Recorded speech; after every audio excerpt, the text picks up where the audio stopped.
Action. 12, 12, 12, 12, 12. King K.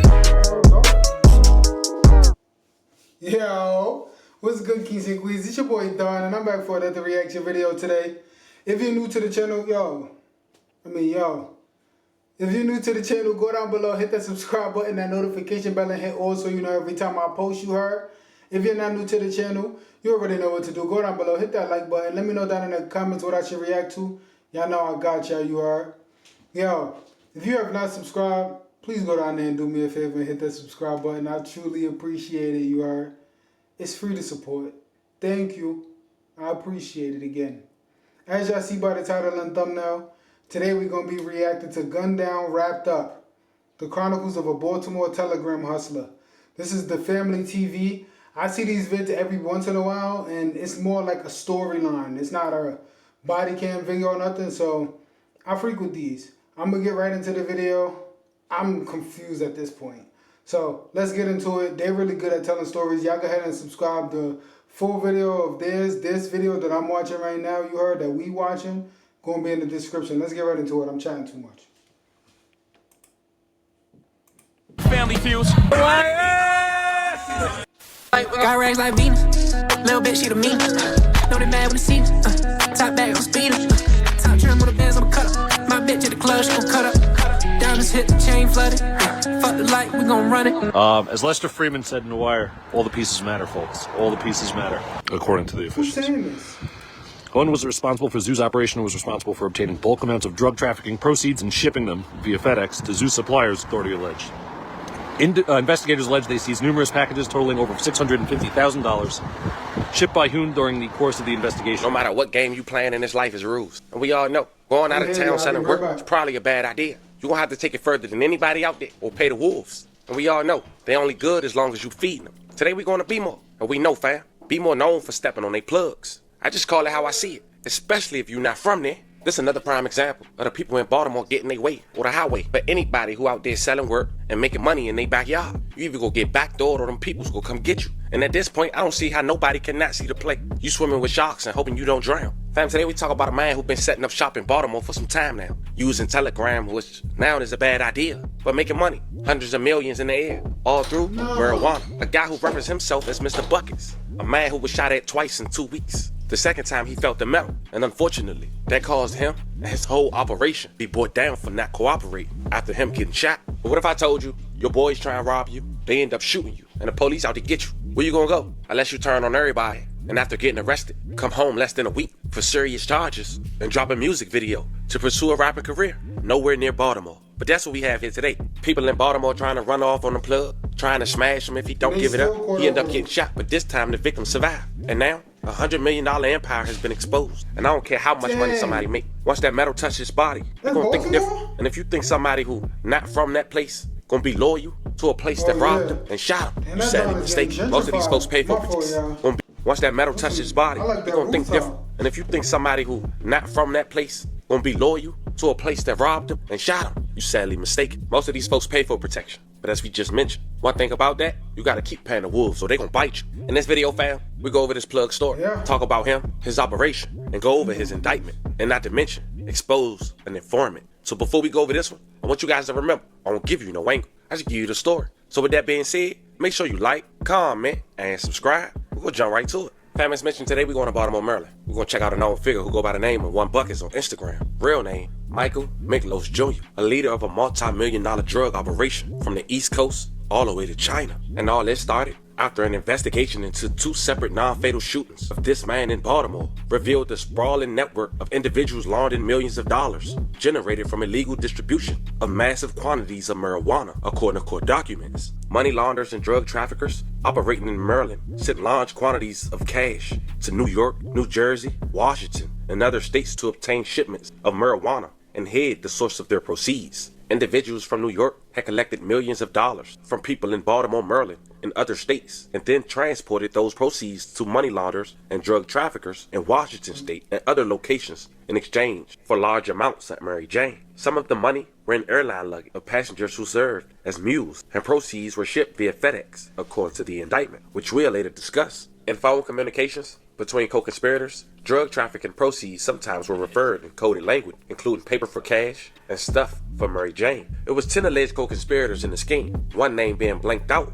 and having Michael Miklos Jr., the top dog, aka One Bucket. Now it's key to note that when we go over this indictment out the gate, Bucket's friends was already an informant. He was the only ones who can give key intel to authorities for them to gather information. But at the time, Buckets didn't know this. But as mentioned, Buckets was the target of 2 shootings in Baltimore, which how all this started. He was the leader of the mastermind of the criminal network operation in Baltimore, Richmond, Virginia, the New York metropolitan area, Allentown, PA, according to court documents. According to the indictment, he was shot at twice in 2 weeks. And that's when this investigation started, after he didn't cooperate, back in February of 2023. Detectives with the Baltimore Police Department contacted the DEA and advised they were investigating the non-fatal shooting of an individual identified as Michael Miklos Jr., aka Bucket. Detectives explained that Buckets had recently been involved in what they believe was a drug deal gone bad, where Buckets was shot at but not injured. During the investigation, detectives recovered 5 pounds of Mary Jane and over $100,000 in bulk U.S. currency from Bucket's rental vehicle. Apparently a week later, in a separate incident, Baltimore Police Department arrived at the 3800 block of Walsh Avenue in Baltimore, Maryland, in response to a report of a shooting. Buckets was located at the scene. He had been shot multiple times in the pelvic region. Due to the severity of his injuries, he was transported to Maryland Shock Trauma for immediate medical attention. At that scene, investigators discovered several shell casings on the roadway and at a nearby apartment complex parking lot. Investigation officers also located a vehicle with significant amounts of blood in the driver and passenger areas, which means he was shot by somebody he was close with and that he felt he could trust. When police canvassed the area, it resulted in investigators recovering multiple pounds of Mary Jane that Buckets attempted to hide prior to police arrival. Buckets refused to cooperate or provide additional information to detectives during their investigation. At that time, in December of 2023, in follow-up initial investigation, an undercover had made an Instagram account to monitor the Instagram accounts of suspected drug dealers and money laundering, including Buckets. They quickly identified his Instagram account, One Bucket, where at the time, he utilized his link in the bio to giving the Telegram Buckets of flour that's now deleted from his bio. But before we really go into details more about his Telegram and this indictment, I want to briefly talk about Telegram and why at first people who did sold illegal goods felt comfortable doing so on this platform. Family, it wasn't long ago that Telegram was proud of its record of having never given any user data to any government anywhere. But after the arrest of the CEO and founder, Pavel in France, over charges that he was complicit in allowing criminal activity on his app, Telegram has confirmed it will, at its very least, provide metadata to police in response to legal court orders. The announcement came in the Telegram post in which the CEO said the company had updated its terms and service and privacy policy to state that IP addresses and phone numbers of those who violate our rules can be disclosed to relevant authorities in response to valid legal requests. Now, some people didn't get that memo. That happened this year. So now we got that out the way and know why Buckets decided to use Telegram, assuming he can get away hiding his IP address and his phone number. He was sadly mistaken. It was noted in his indictment that Buckets had listed different strains of Mary Jane he had available, as well as prices from as low as $600 to the upward of $1,500 per pound. Buckets claimed to have the lowest prices on the East Coast and the ability to ship the Mary Jane worldwide. He even had a Baltimore 410 number that was listed for contact. Authorities named his operation Nicholas DTO. Now, another key player was a guy named Angshu, who was Chinese, but his nickname was Sean. According to authorities, he's been identified as a multi-million-dollar Mary Jane distributor operating the DTO in New York, as well as the leader of a money laundering operation in which the employees, several Confederates, to conceal the nature, source, location, ownership, and control of the drug proceeds. Sean and his associates worked with Mary Jane sources to supply the bulk quantities of Mary Jane and then package, rebrand, and distribute the Mary Jane to customers for distribution on the East Coast. Sean then collect millions of dollars in drug trafficking proceeds from customers, which he then turns back over to his suppliers and or send to bank accounts located in the People's Republic of China. Sean also uses the money earned through his drug trafficking for both personal use and to promote the activities the DTO, including paying rent at locations used as stash houses, paying members of his DTO, purchasing properties, and purchasing vehicles. Sean was basically Bucket's supplier and accountant, to sum it all up. And the other 8 people that was in this indictment was day workers under their DTO. But Buckets had an informant in his crew that's named under his DTO that's been blanked out because he not only gave confidential informant information, but he also agreed to wear wiretaps, gave authorities location for perfect surveillance, and to build a case. For example, fam, page 34 of the 104-page indictment, this man in this U-Haul truck, that's one of Bucket's workers, according to this indictment, under his DTO. but his identity is not revealed to the public because he's an informant. Those boxes, they're supposed to be 250 pounds of Mary Jane. Those photos not from a movie. He gave authorities the perfect location to set up shop and capture everything. You see, this incident happened on July 18, 2024, just a couple months ago.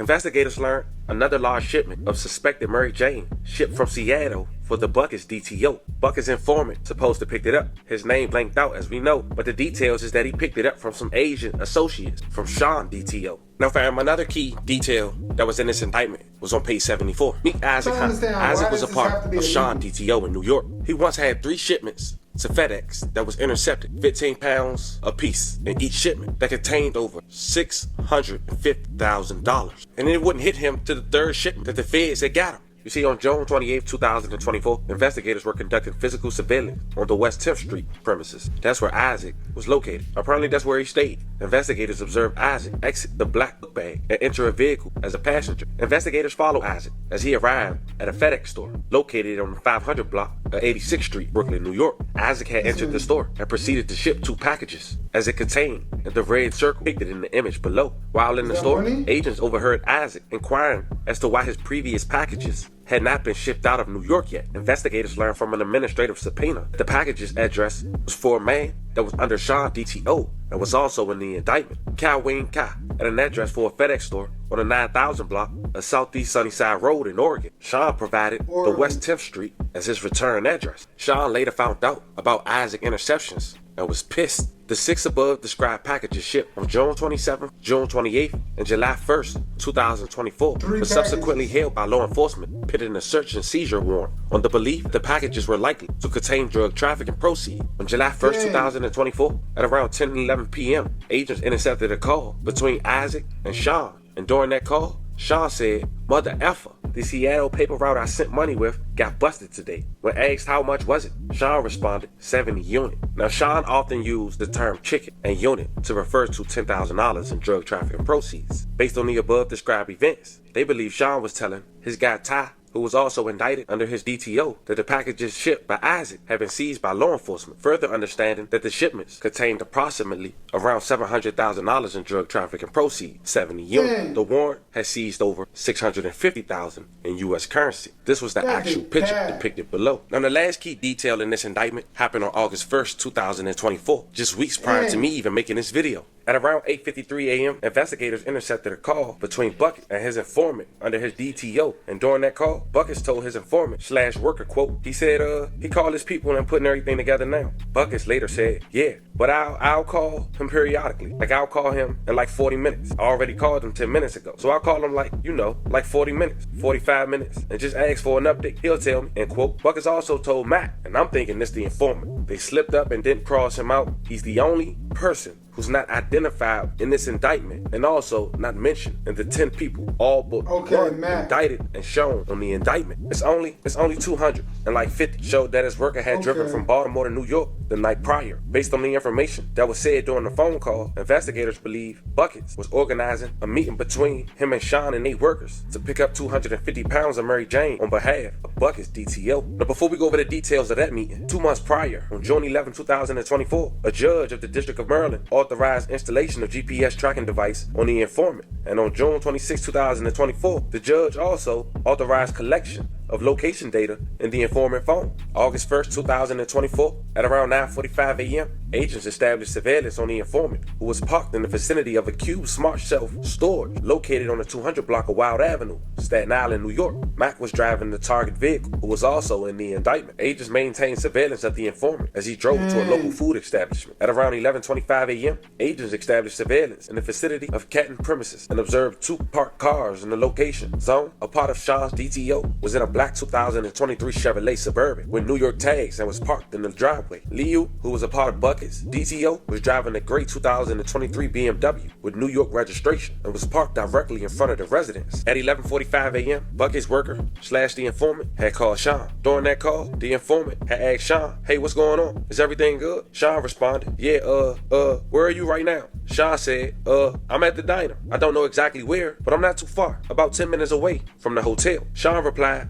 "I think we can do at the hotel parking lot. So just wait there. I'm mind you, fam, I'm speaking like this because I'm trying to play character. He's from China. Let me call him and give you the ETA right now. End quote. At 11:41 p.m., Sean DTO member Suburban had entered the Cube Smart parking lot and parked a distance away from the target vehicle where the informant was at. The target vehicle moved from the parking spot and parked directly next to Sean DTO member Suburban. When the cars were parked next to each other, agents observed both trunk doors open and bags being transferred from the Suburban to the target vehicle. Based on the described phone calls and surveillance, investigators believe the bags contained Mary Jane. And at around 12:47 p.m., investigators observed Blank and Blank, who was blanked out, exit the Cube Smart parking lot in the target vehicle, and Sean DTO member also exit the parking lot in the Suburban. Investigators saw the individual in the front passenger seat of the Suburban was later identified as Luke. At 1:01 p.m., the Suburban returned to 715 Kenton Avenue, Staten Island, New York, a location that's recently identified as Lou's residence. That's him getting out the BMW the authorities believe to be a bag of cash into his home.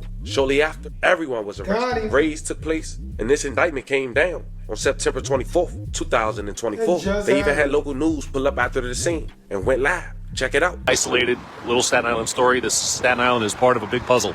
As Lester Freeman said in The Wire, all the pieces matter, folks. All the pieces matter. Island is part of the scene and went live. Check it out. Isolated little Staten Island story. This Staten Island is part of a big puzzle. As Lester Freeman said in The Wire, all the pieces matter, folks. All the pieces matter. I'm gonna keep reading here. All right, here's the alleged conspirators in the scheme. I'll try my best to pronounce their names correctly. Court documents have identified the defendants as Michael Miklos Jr., M-I-C-K-L-O-S, Can Kwan Zhu, Praveen Morgan, Huai, H-U-A-Y-A Zhang, Zebin Liu, Z-E-B-I-N, last name L-I-U, Chunbing Kui, Kihao Tat Tao, Peng Wang, and Isaac Hun. Now, as for Buckets, his indictment is sealed now, but he recently showcased himself on social media, showing talents as a rapper. Check it out. Little bitch, she the mean. Know they mad when it seems. Top back, I'm speeding. Top trim with the bands, I'm a cut up. My bitch at the club, she gon' cut up. Diamonds hit the chain flooded. Fuck the light, we gon' run it. He also posted some music and posted a clip of him eating yogurt with fruit. But it's important to know this: to come home less than 2 weeks of an indictment like this and be that blunt on social media is kind of bold, to say the least. But nonetheless, that's where we at. Fam, this was the story of a man not from Baltimore, setting up shop, making millions a month, to get indicted after not speaking at first for getting slammed out where he set up shop at, getting shot at twice in 2 weeks, and on the second time, he was touched. It's a lose-lose situation. Now you got people all the way from China, Oregon, New York, Staten Island, all involved in this. Not to mention Baltimore. Oh yeah, and the people he was running with was informant. You think we'll later give an update saying he will be too? Talk to me in the comments. Don't forget to like and subscribe. Until then, I'll catch you guys on the next one. I'm so confused. So is boy still alive? Or is he not? Either way it goes, that's crazy, because I feel like Telegram is literally meant for that. Just, it's like the black market, you heard? It's crazy, man. Yo, moral of the story is, stay off of Telegram. It's not worth going to jail for a very long time. Just shot a vid before this. About to go shoot another one right now. We'll see y'all there. So beat me there, you alright? Peace, love, dawn. You know the vibes. DONLILREACTS. Y'all already know what to do. You heard, hit that subscribe button, notification bell. Thank y'all for popping out. Peace, love, dawn. You know the vibes.